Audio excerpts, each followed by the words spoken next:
Hello friends, இது Tuesday vlog. காலையிலேயே இன்னைக்கு தேவையான வெஜிடபிள்ஸ் ஃப்ரெஷ்ஷாக வீட்டு வாசலாண்டியே வந்தது, வாங்கிட்டேன். நான் ஃபஸ்ட்டு காய் வாங்கிட்ட பிறகு தான் என்ன செய்யறதுன்னே டிசைட் பண்ணுவேன். எதனா ஃப்ரெஷ்ஷாக இருந்துச்சுன்னா அதை இன்றைக்கே செஞ்சு முடிச்சிடுவேன். சில கிழங்கு அதெல்லாமே ஒரு 2 டேஸ் கூட வச்சுக்கலாம். பட் ஃப்ரிட்ஜில் மட்டும் மோஸ்ட்டாக வைக்க மாட்டேன். அன்னன்னைக்கு தேவையானதை வாங்கியிருப்பேன். இன்றைக்கி லஞ்சுக்கு மோர் குழம்பு வச்சுட்டு பாகற்காய் தொக்கும் அண்ட் சேப்பக்கிழங்கு ரோஸ்ட்டு தான் செய்ய போகிறேன். ஆனால் இந்த பாகற்காயெலாம் செஞ்சால் குழந்தைங்க சாப்பிடவே மாட்டுறாங்க. அது எப்படி செஞ்சு சாப்பிட வைக்கிறதுனும் தெரியல நம்மளுக்கு. எப்படி செஞ்சாலுமே அந்த கசப்பு வந்துடுது. ஒரு 2 வாயாச்சும் சாப்பிடுங்கன்னு ஊட்டி விட்டுருவேன். ஆனால் அழுதுனே தான் சாப்பிடுவாங்க எங்கள் பசங்க.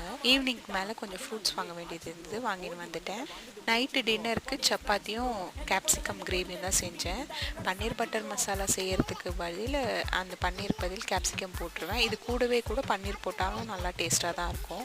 கேப்சிகம் ஃப்ளேவர் எனக்கு ரொம்ப பிடிக்கும். நாளைக்கு சந்திப்போம். பாய்.